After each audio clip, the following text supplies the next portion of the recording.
Hey guys, welcome back to another video on this beautiful 70-degree weather in Michigan. Once we got some nice weather.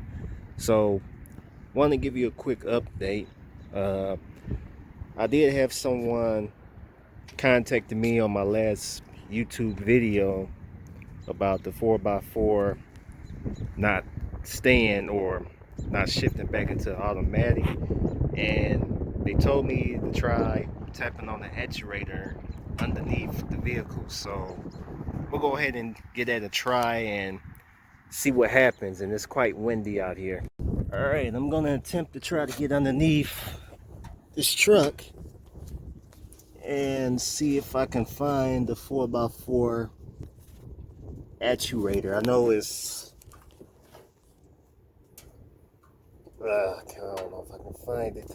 It's somewhere underneath here. Let's see. I might have to do this off camera. Okay, so this is all I had on me. I found the actuator. It's a black actuator underneath the vehicle. I tried tapping it a few times, and I just want to see if this works. And I've also heard of the other stories online where people just tap on the actuator and they got it to work. But I don't think this was hard enough.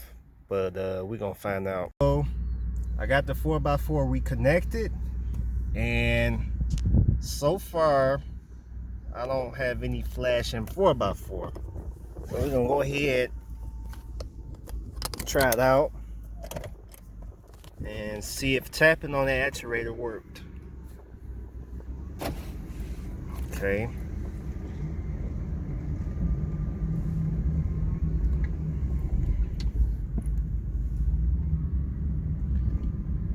So it's still kind of, yeah.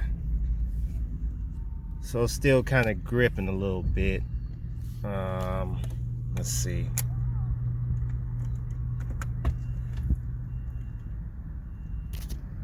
Let's try this again. I have a powerful tool to tap the actuator, but I'm gonna get a hammer or something. I don't have one on me. I'm currently in this parking lot, but I'm gonna get a hammer and I'm gonna tap on that actuator, see how it goes, see how that works. And I actually believe that it will work. And once I tap on the actuator with a little bit more force and with a heavier tool, I think it'll work. So we're gonna try that method before I decide to go out there at a dealership and spend, I don't know, $100 on the module. No telling how much it costs. And oh yeah, quick weather update. 71, and yes, the check engine light is still on. That's from. And here's one thing I didn't get on camera. Yep, I had to get a new tire because my old tire had took a crap on me. Had a nail in the sidewall of the tire, and there was no way I could keep air in it. So I had to suffer to get a new tire. Honestly, I need to just replace all 4 of them. Okay, so I am back at home, and I used a little hammer to try to tap the actuator, and I couldn't get that actuator to do anything. However, and I want to give a shout out to Johnny Beard, because I didn't think of hitting the actuator. That was actually a great idea. And he also wrote me that I should be able to unbolt and shift it by hand.